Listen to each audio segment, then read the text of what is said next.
The Lord be with you. And with your spirit. A reading from the Holy Gospel according to Saint Luke. Glory to you, O Lord.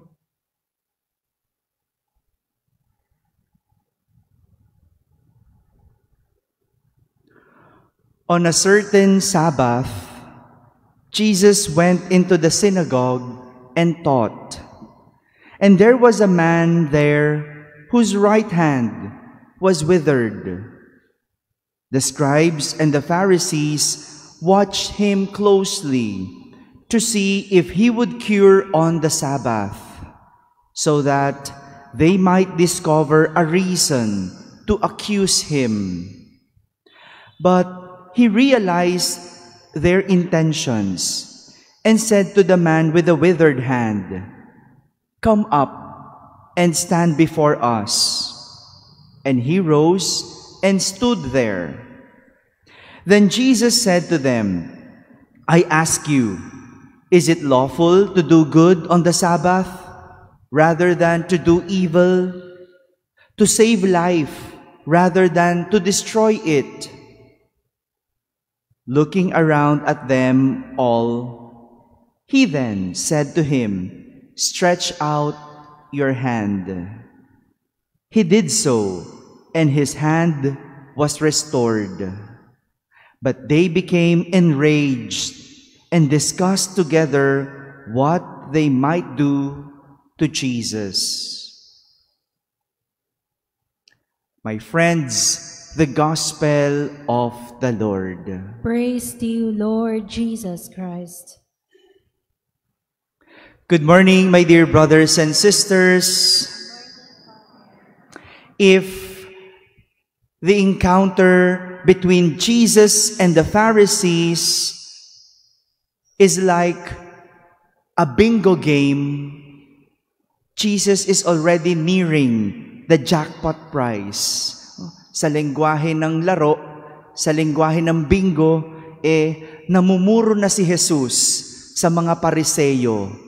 Kung bingo game lang ang tagpo ni Jesus at ng mga Pariseyo, purong-puro na itong si Jesus sa mga Pariseyo.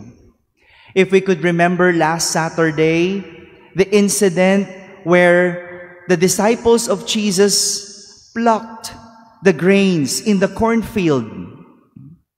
Remember that last Saturday when the Pharisees were also on guard about what the disciples of Jesus did during the Sabbath?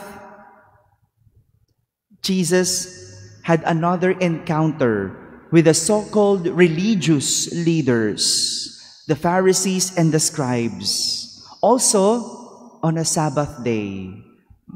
Ba't ba kasi tuwing Sabbath na lang, nangyayari ang mga ito? Well, intentionally, because the Pharisees were on guard during Sabbath.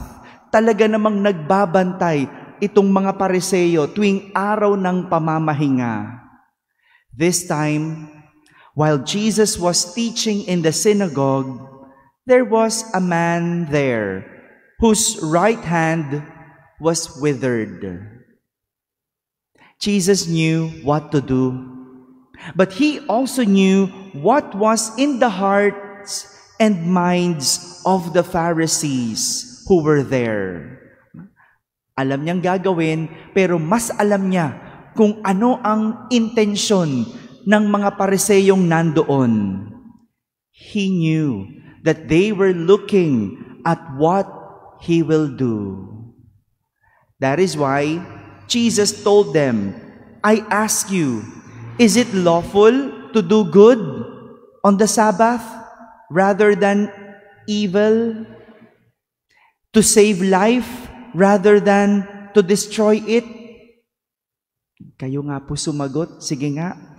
Is it lawful to do good on the Sabbath or to do evil? Hello? Wala pa rin. To destroy life or to save life? We know the answer. We know that. Because your answer lies in your hearts. Pero kung may galit ka sa puso, kahit na alam mong dapat gumawa ng mabuti at nakita mo yung taong kinagagalitan mo, anong sagot mo? Yan. Diyan tayo mahuhuli. Diba? Diyan tayo nahuhuli. Kung meron nagkakautang sa'yo na ayaw magbayad at nakita mo, pero ang dapat pa rin gawin ay gumawa ng mabuti, anong gagawin mo? Kung anong nasa puso mo, yan ang sagot mo. In this incident of Jesus and the Pharisees, both Jesus and the Pharisees knew what to do. Alam nila kung anong gagawin, which was to help the man, to cure the sick man. Both Jesus and the Pharisees also knew that it was Sabbath.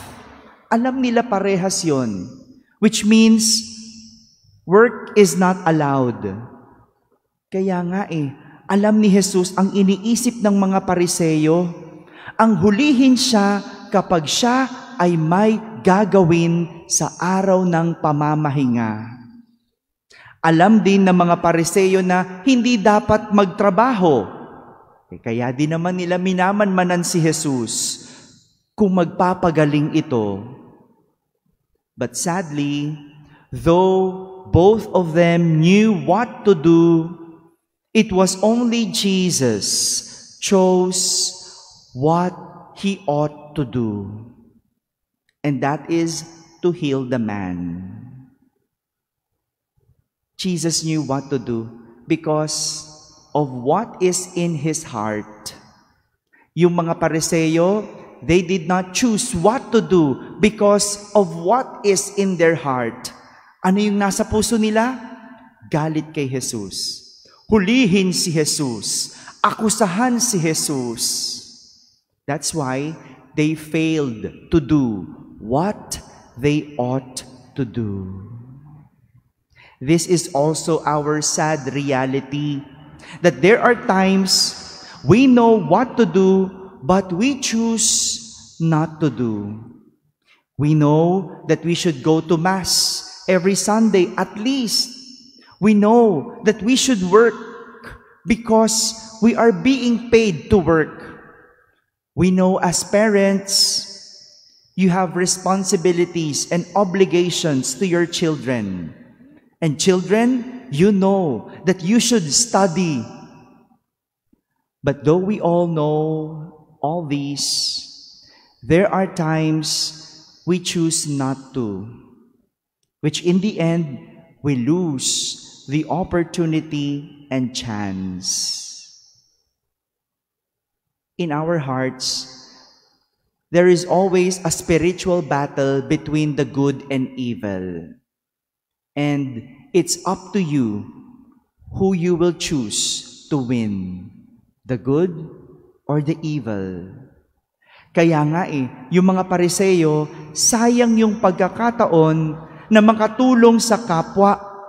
Mga taong simbahan pa naman sila, ngunit pinalampas nila dahil pinili nila ang mangunang magalit.